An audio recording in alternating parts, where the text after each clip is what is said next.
What we like in a smell is determined by our culture and environment.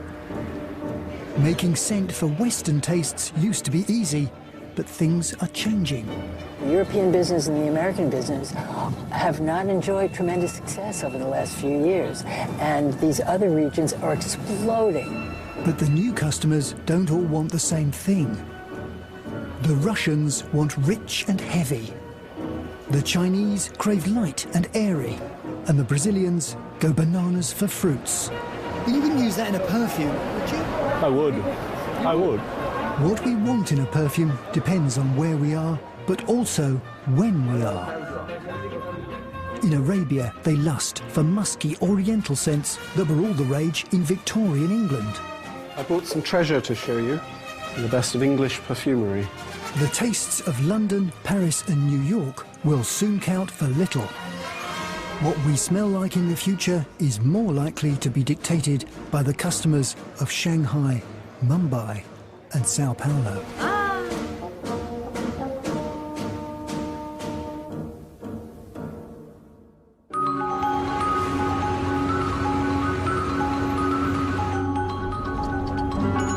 Anne Gottlieb's nose is small but influential.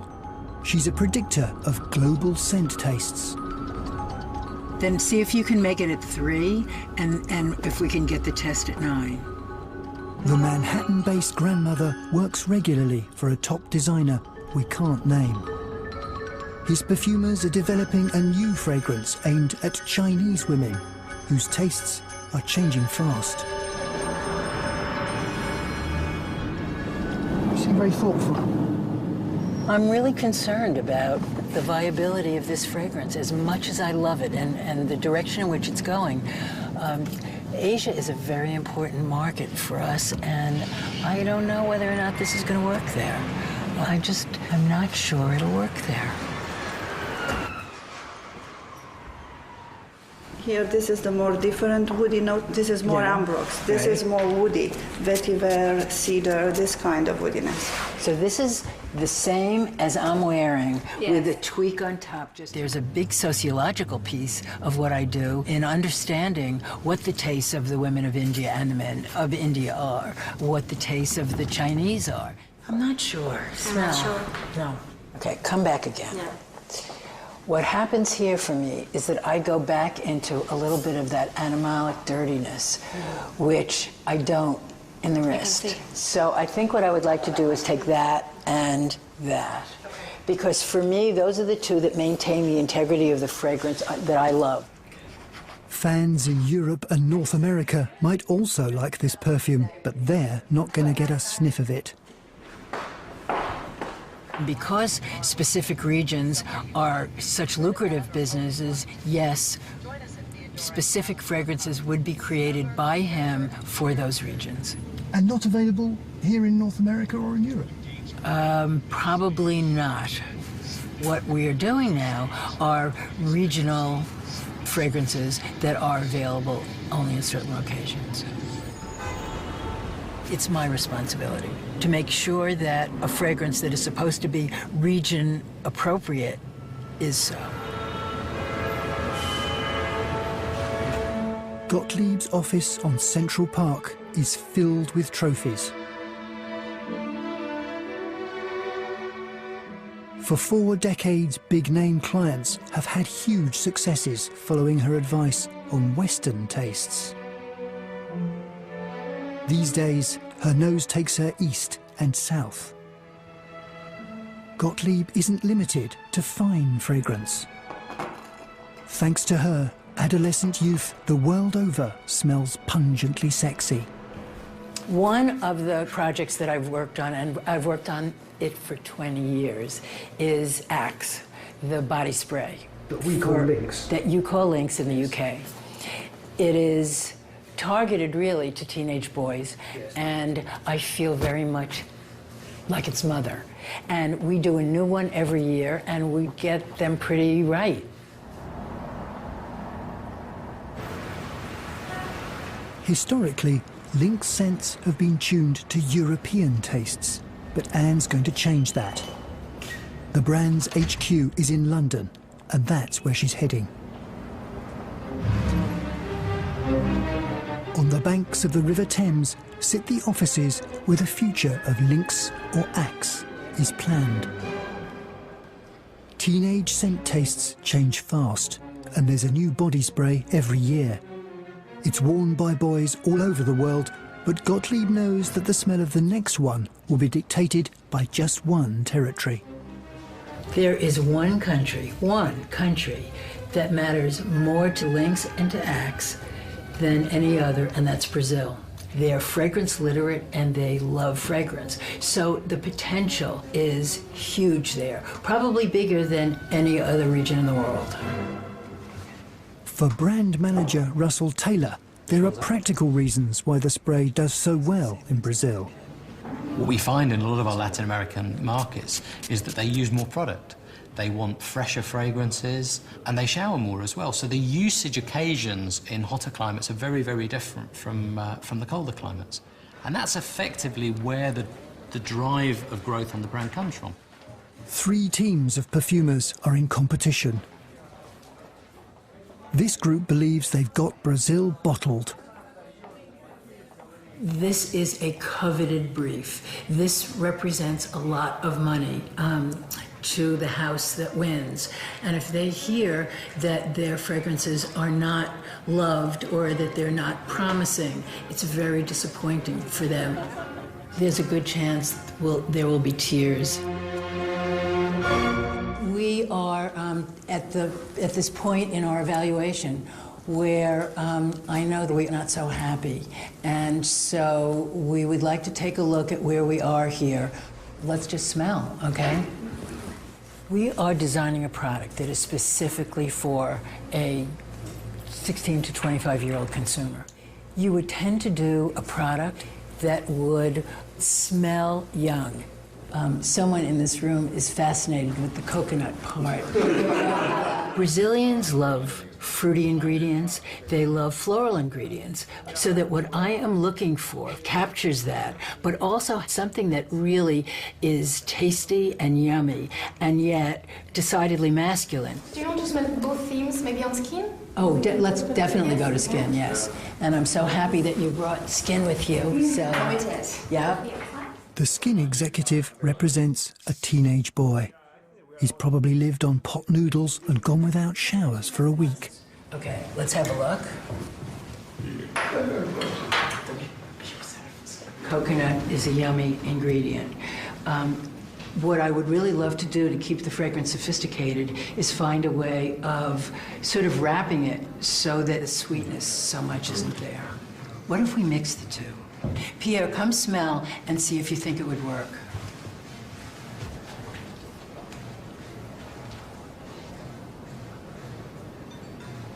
Yeah, definitely. I mean, I think it's pretty feasible. Fragrance development is a journey. We're on a journey here.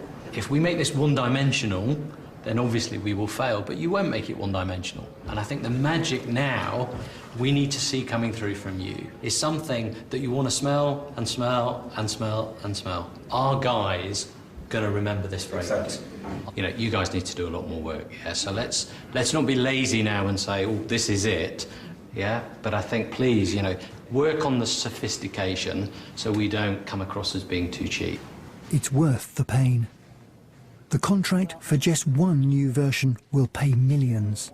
It's a global brand, and it's a huge, huge, huge contract for us. So to win it, we have a pretty big party.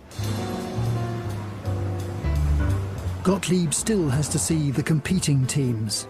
Then she'll go to Brazil to ask teenagers for their opinion. It seems as though that there's quite a lot of work still to be done, though. Well, there certainly is. We aren't finished with the process at all, and the next few weeks are a crunch period for all of us. I will be meeting with the fragrance houses on a few days a week as they create, I evaluate, they go back again, create again. It's an elaborate process. And I will be taking to Brazil what I hope will be one single can of fragrance, and relying on the data that comes out of this to tell us whether or not we have a fragrance that's done.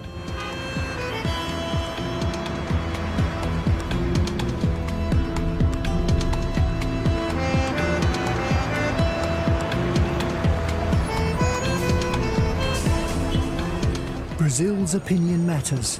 It's the fastest growing fragrance market on earth. The people love anything perfumed. The latest craze is for tutti frutti scented footwear.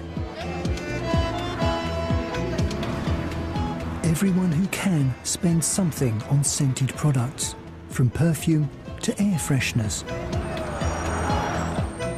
To cap it all, when the temperature soars and the humidity gets too much, they shower it off and start all over again. For the fragrance industry, Brazil is the perfect storm. Even car dealers are fragrance obsessed. This is the Aston Martin scent. Everyone coming to our showrooms will smell the scent. We can give them a small bottle for free. Not for free, you know. Nothing is free. Brazil used to be politically unstable, which made foreign investors wary. But all that's changed. So we are in business for about 3 months.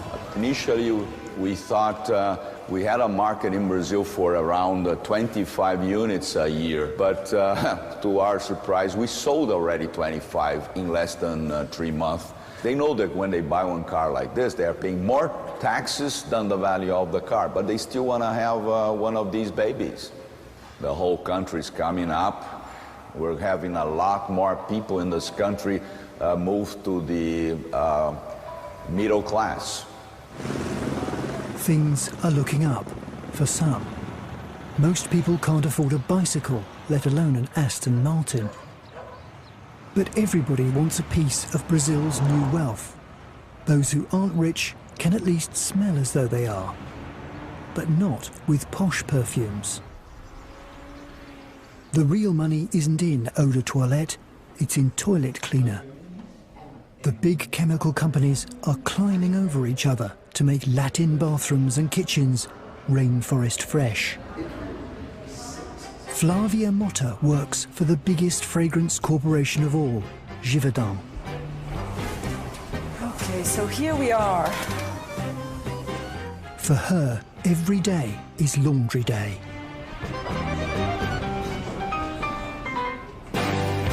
So different types of washing machines.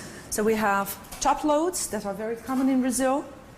Not so common in Brazil. The front loads, we also use drying machines. We wash towels with different fragrances in all these machines so that then we can compare how we perceive this fragrance in the different moments, in the different washing phases. When we pour the product inside the machine, when it is soaking, then when it's washing, after, when the cycle finishes, to make sure that the fragrance develops, performs the best way in all these moments, because all of them are very important for the performance of the product. But there are some that are what we call the magical moments. The magical moments? The magical moments, the ones that are the key ones for the decision on a product. So this is one of the magical moments when we talk about detergent powders. The cycle has just finished. I open the machine, I take it out, smell it in this way. Is that the magical moment there? That's one of those. Yes, job well done. There's a very touching story. Once in a visit up north to very low-income consumers, was a couple with 4 kids. The 6 of them would share the 2 beds. And although she was extremely poor, one of the best moments in her day was when they went to bed. And I said, why? Why is that? Because she owned just 1 bed sheet for each bed, but she would wash it every day. This washing powder would make the bed sheet very clean and above all perfumed. It was a way for her of inclusion, to be able to afford If she could not afford perfume itself, fragrance would come through products that she used in the house.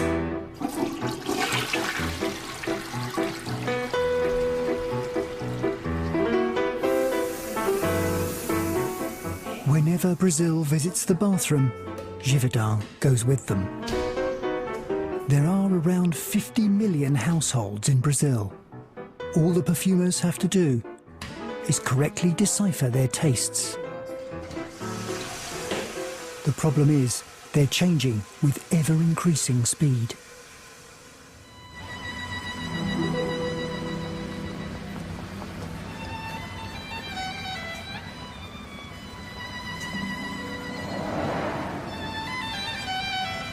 In the past, scent fashions evolved more slowly. The Victorians loved rich, musky fragrances. Those tastes lasted for decades before the British fell in love with lighter perfumes. Simon and Amanda Brooke have recreated a Victorian perfume company. They hope the scents of the past can be their future, but can they really turn back the taste clock? You need to do this with your nose. Really breathe out hard and fast and then smell in very slowly. The Brookes are not trained perfumers and turn to scent savant Roger Dove for advice. This is Rose de May. Dove is a perfumer who champions the grand fragrances of yesteryear. He provides a sketch of the scent tastes of the 1890s. Jasmine suggests something a little bit more, you know, a button undone, a bit of décolleté on show. So the two together start to give you something which is just very feminine and luxurious. This jasmine you have, you're smelling here, costs just over double the price of gold bullion. Despite their reputation for sobriety, Victorians would lose control at a whiff of civet, the smell of a wild cat's anus. This material is now banned as a natural material. I have a little cache of it, which I've had for years, so I thought that this warranted smelling the real stuff. It's quite interesting when you smell civet to think that in Ethiopia, where it comes from, brides bathe in it, grooms put it in their hair as a pomade on the wedding night, and in Britain, in Georgian Britain, this was the scent of the dandy, because it smells totally fecal. So be prepared, it's not the prettiest thing you're ever likely to smell. Very, very sensual. I mean, this is the animal world. It reminds me of something, yeah. It's. You have come a long way. If you don't think civet's horrid, then you have come a long way.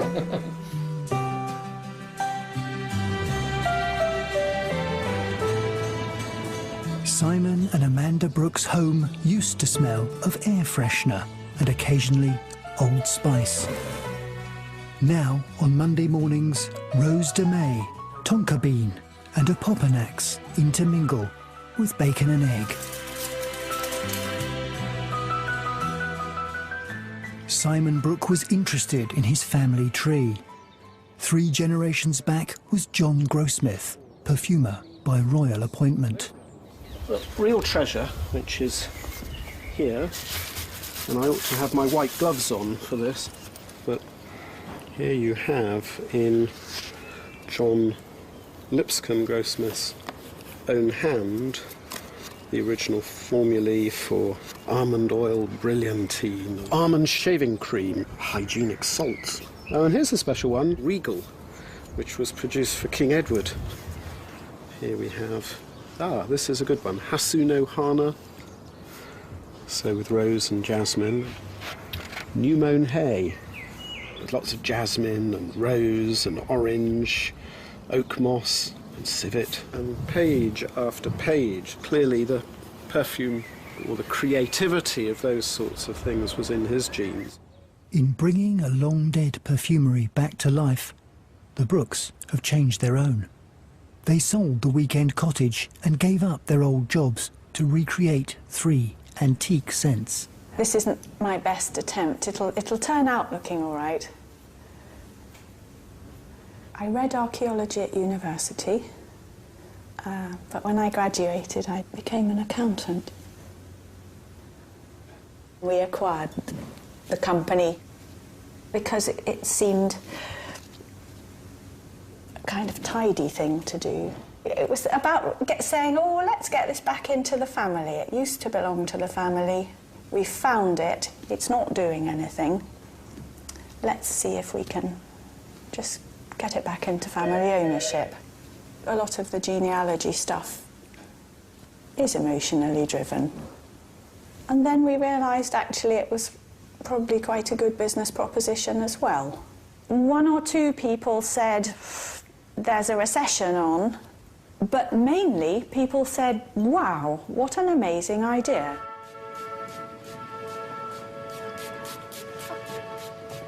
The Brookes were innocents in paradise when Roger Dove took them under his wing. 2008, I gave a lecture at the Victoria and Albert Museum, and at the end of it, a couple came and said, we've just discovered that we are direct descendants of the Grossmith family. And I said, oh, and we started to talk about how maybe this house could be revived. But given how fast scent tastes are changing today, is it possible that perfumes created over a century ago can still have appeal? Some of the ideas they had were so removed from how the market is today. It is not what is generally fashionable in the market, but the cost of producing a scent like this is extraordinary because of the volume of natural raw materials, really of the very, very highest quality. I don't think that it will ever be mainstream, but that's part of its appeal. And this very slight retrospective feel, you know, they're of a particular period in history, and I think people crave, certain people crave it because it suggests something legitimate and authentic. The Brookes hope to reconnect perfume connoisseurs with the scents of the past. They're not making fragrance for the fast-changing mass market. People probably like what they would call a light perfume, something that's got a lot of head notes and then rather disappears, that they refresh during the day several times. Ours are not like that. You can see the names are very exotic. This is designed to conjure up the Japanese lotus lily and the mysterious country of Japan, because in 1888 it was only just kind of opening up. Everybody was very interested in the Orient. Yeah. This has got a lot of bitter orange at the top. It's got quite a bit of start. It's quite dry. I think it's like dry wine or something. Yep. I think people often say, oh, that's very different. I haven't smelt anything like that before. And I think they always find them very rich. Let it settle, let it dry down, and then smell it in a few minutes' time. It's such a personal thing. Does it remind you of anything? Yes, Shalimar, one of them I absolutely detest. It isn't instant gratification. I mean, obviously there's a lovely start and a lovely heart note, but it carries on, there's progress, and it takes time. Passion for these ingredients. I like this. Good. And have we got the name of this? You have. That's Chanel Nessim. Yeah. They are a very rich mixture. I mean, I think it's rich start to finish. These perfumes transported Victorian ladies to the exotic Orient. Over at Harrods, the ladies of the modern Orient can't get enough of them. Roger Dove has to get to work early. It's just coming up to 20 to 10, and the doors of Harrods will open at 10 o'clock. In the summer, we have a very large Middle Eastern clientele. They love scent. The number one doesn't translate into English from Arabic, because most of our Middle Eastern clients will come and buy 3, 6, 10, 12 bottles of fragrance. We have just received in these fantastic presentations, which are in Baccarat crystal. The bottles are made totally by hand. And I just heard this morning that a client came yesterday who wanted to buy 3 pieces of each of these fragrances. The Grossmith Baccarat presentations retail for around £6,000 a piece. And they wanted 9 of them? And they wanted 9 of them. That's one order? And that's one order. The Brooks' big opportunity might be selling the Orient a vision of Victorian England. Anne Gottlieb is on her own odyssey. After weeks of refinement and adjustment, she has what she hopes is the next Lynx. But until the teenage lads of Sao Paulo have approved it, it's still work in progress. If Gottlieb has misjudged the Brazilian scent palette, it'll be back to the drawing board. Hi, it's great to see you again. Great to see you. Yeah. How was your trip?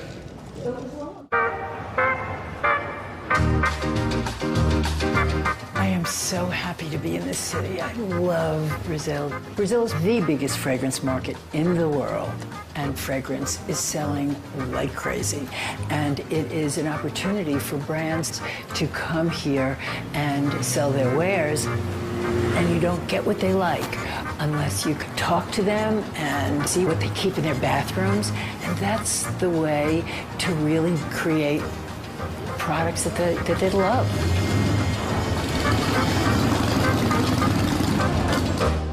At the last Brazilian census, there were over 27 million boys about to turn 15. What do you do if they don't like it? What will we do? Well, at this point in time, it's really just a piece of information so that we have some idea of really forecasting and doing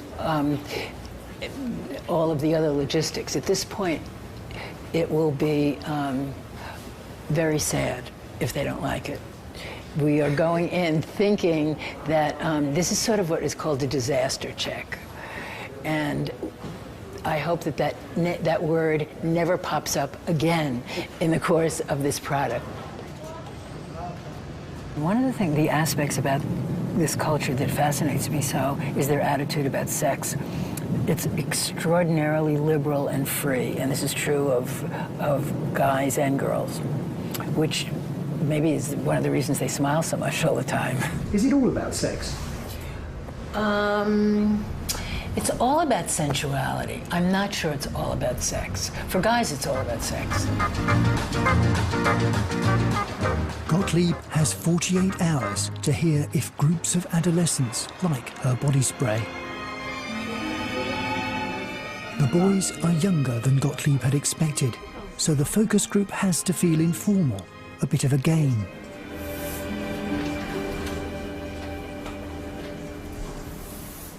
Behind a two-way mirror, executives hang on their every word, with millions of dollars at stake. When it comes time for the boys to grade the scent, the results are curiously similar. 10. 8. 10. 9. 7. 7. 9. Look at how uncomfortable it makes them. They're all giggling.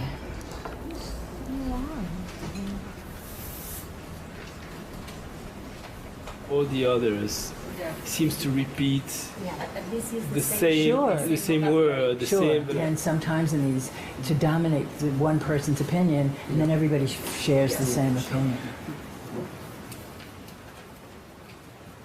I traveled quite a distance to come here so that when a chunk of time is somewhat wasted because the group really does not give any feedback that's viable, it's frustrating. It's a waste of time. Failure is not an option. The middle market is incredibly competitive, and other companies have been making their mark here for decades.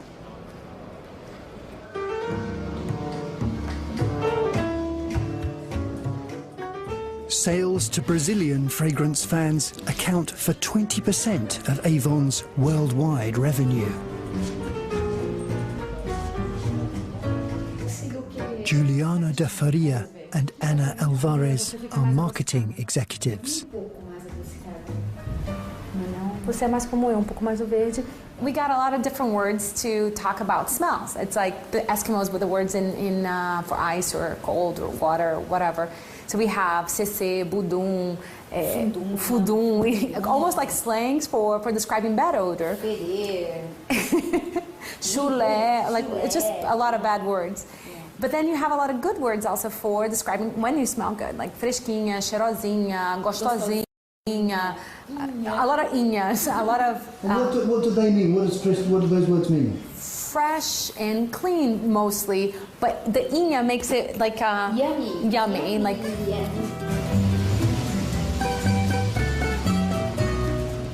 Avon's success depends on women selling an intimate product to customers who are also friends. In Brazil, they don't have a sales force, they have an army. 1.5 million reps in Brazil alone. 1.5 million women selling Avon cosmetics? Women and men. Almost 1% of the Brazilian population is in an Avon rep. Que você ainda não conhece. Every woman, every man, they don't have access to the Chanels of the world. So what happens is, from a taste-making perspective, the Brazilian market is kind of an island where local players have sort of shaped the way that Brazil smells.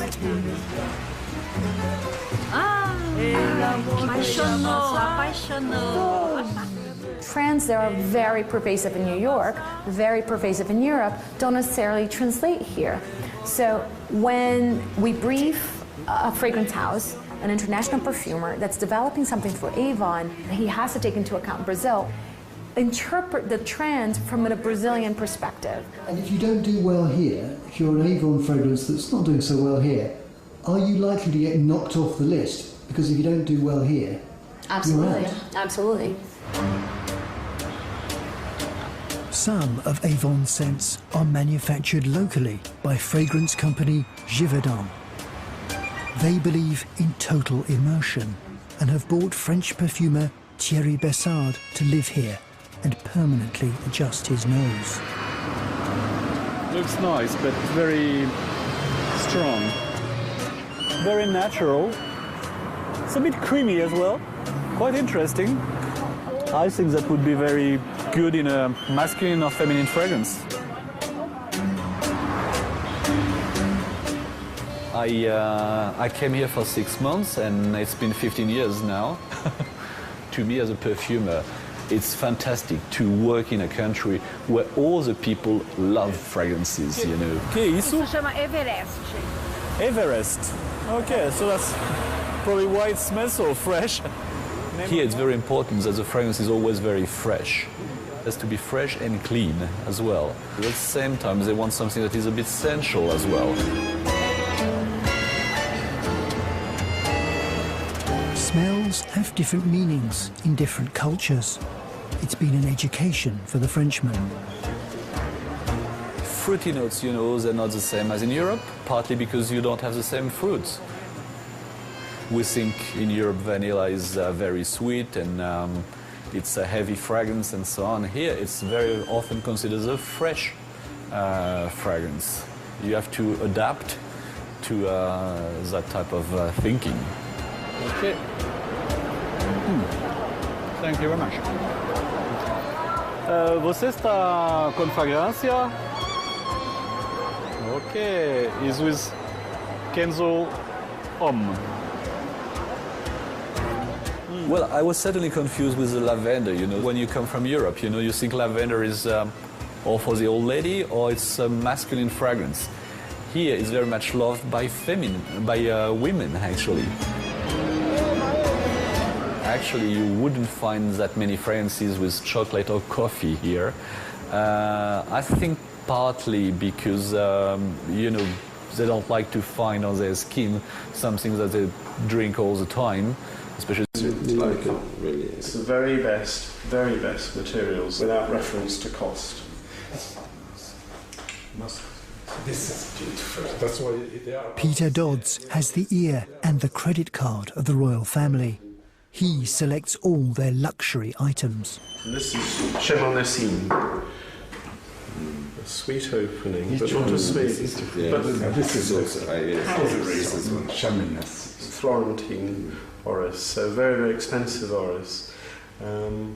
and it's becoming my favourite. It's a favourite out in the Gulf. We've used really, really lovely materials. We've gone for it, and we've done it properly. So it's a real pleasure to share them with you. Really, huh? Oh, that's gorgeous. This is the perfume your grandmother. That is really, this is the perfume. Really lovely. Powdered. Really lovely. She loved it, this one, believe me. And gorgeous one, but they really were stunning. Yes. Yes. Yes. Wear by ladies also. Yes. This is very... Yes. Hello, good morning. It's the palace. State business. Okay, 3 o'clock, have the swimming pool ready. All right. Yes, please, yeah. All right, thank you very much. Bye. Sorry. Yeah. So this is the spicy one, fulla. This is the fulla. Fulla. Riches of the Middle East, gold plated. You are the first one who discovered yes. London. Smell that. Hello. The palace again. Fine, thank you, sir. Yes, how are you, sir? Good, thank you. Yeah, he is aware of this. He will inform Major Khaled to arrange this. Yes. Okay. No problem. All right, sir, no problem. Inshallah. Okay, sir. Shukran. Thank you. Bye-bye. Bye-bye. Thank you.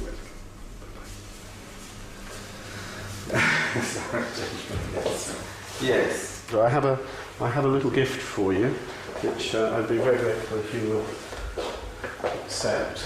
There's a 2 ml vial of each of the 3 in there for you. Okay, beautiful. Thank you, sir.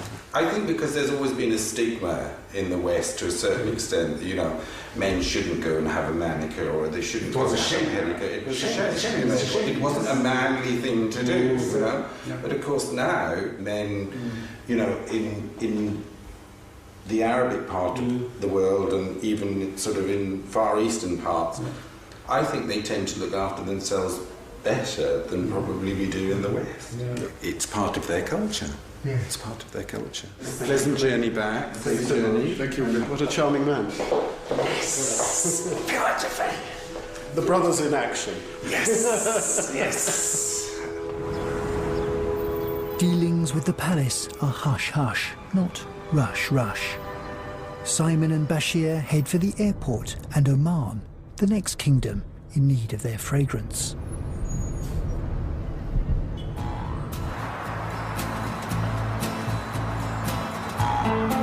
In Brazil, it's morning for Anne Gottlieb.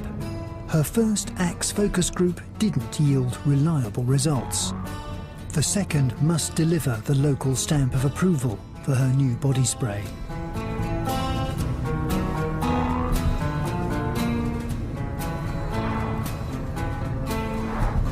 Gottlieb has just 12 hours left in Brazil. These teens have more power than they know. Hi, I'm Anne Gottlieb.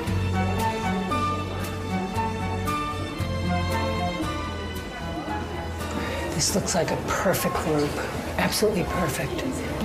They're certainly the age. In just thinking about what my expectations were, this is it. Now I would like you to introduce yourselves. I'm Fernandes, I am 20 years old. I studying civil engineering. I'm engaged. Ooh. I use a deodorant to make me feel confident, you know, that it will work. How do you apply the deodorant? Do you mean to show it? Yeah, it's a aerosol, you know, it's a spray, so I go like this. Look at him, all over the place. Then I apply it on my body as well, when I'm going to play soccer. The test version of Axe has Anne correctly predicted their tastes. When I'm watching respondents in a focus group, I watch their faces as well as anything else because their eyes and facial expressions speak volumes about what their nose is perceiving. I think it's very good. What does it make you think of? It's a strong smell of flowers, I think. I've tried some oxes. This is the best of all. This is the type of deodorant that if you spray it on your body, you don't need to wear perfume. Distinctive smell, and it's pleasant. It's good. It reminds me of a fine fragrance. It reminds me of the guest bathroom when you have like good soaps, you know, or flower scent. It smells of woman, you know, of women. It's like a woman's perfume, a woman fragrance. The other fragrances, I don't think construction workers could use, but not this one. This one they wouldn't use. It's interesting. Right, I guess that's their idea of plumbers or something, right? Because I like chocolate. Because every woman likes chocolate. So the mix of the chocolate and my chocolate works on it. It smells of coconut. And I think of Malibu, the drink. Ô meninos, olha, eu trouxe aqui a moça que faz as fragrâncias do Axe. It made me so happy because this is the newest one and I'm so glad you liked it. I heard that you thought that it smelled a little bit feminine and men's fragrances are going in that direction. But who said that there was coconut? Mas quem falou que tinha cheiro de coco? There is. And you like chocolate, right? It's sort of like the chocolate fragrance where it's very yummy. And the truth is that things that appeal to your mouth are sexy and they appeal to your nose too. That's what makes you think it's sexy. Isn't that what we'd had some concerns about the fact that this was a brand new fragrance and that it was a little bit on the feminine side. And so it was reassuring to hear that even though they perceived that, it was fine. What I also did find about this, and it certainly plays into my own knowledge of the Brazilians, is they're happy. And they sat here talking about fragrance in loving terms. And that's exactly why I have such faith that this country is going to just fly ahead of everybody else in terms of fragrance usage. Gottlieb heads home to make the spray even more of a must-have for these boys. Simon and Amanda's scents already enjoy must-have status in the Gulf states. We've been very fortunate. We've had lots of cover in this sort of magazine, a whole section dedicated to our launch in Qatar. Now the breeze has carried the heady fragrance into Central Asia. We have an order from Kazakhstan, and he had gone into Roger's Perfumery and seen our perfume, smelt it, and just thought it was stunning, and sent me an email from Almaty in Kazakhstan, and we'll ship out to Kazakhstan. His Victorian potions have served him well, but how long before Simon changes direction and makes something more modern? It's an aim of ours to innovate. We've got to innovate the business to keep it going. And innovation means new perfumes, not just going to our back catalogue and taking, this one was jolly good, let's have a go at that. I don't think that we're going to be doing that with many of our perfumes. I think we will innovate, and that'll be a big thing. Will it be successful? Will it be liked? Will it have the romance?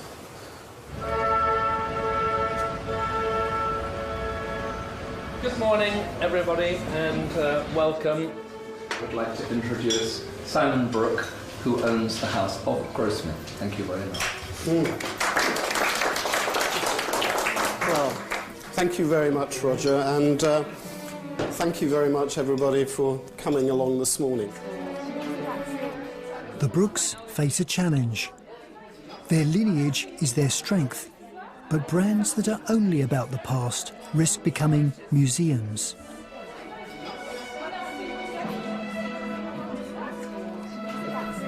Simon and Amanda's next fragrances must nod to their antique heritage, but smell of the 21st century. We launched with 3 classic English perfumes. Perfumes in the future for us will be based on the original, and then we go on this journey, and then we modernise. You've got to think that the market, you're creating something that you want to make people feel young. You want to change their perception of their age, and that's one of the obstacles, one of the hurdles that we need to overcome, I think, a little bit in the UK.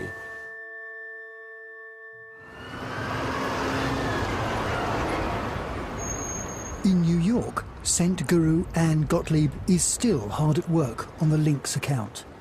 The input of the Brazilian teenagers is reshaping the next version.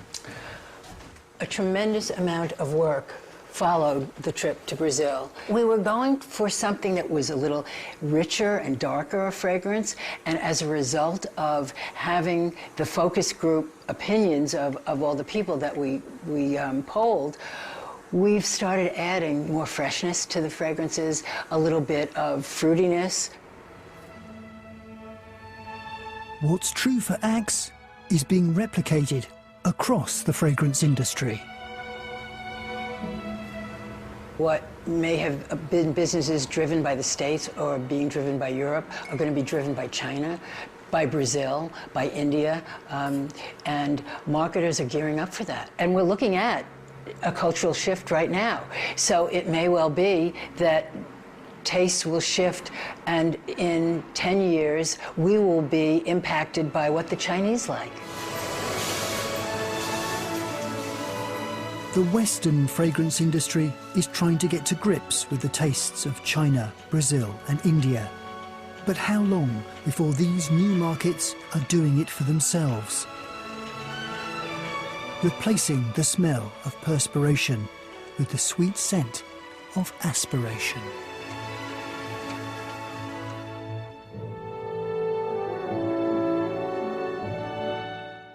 Another chance to catch this evening's Art Deco icon here on BBC4 tonight at 1:45 with a trip to London Transport headquarters.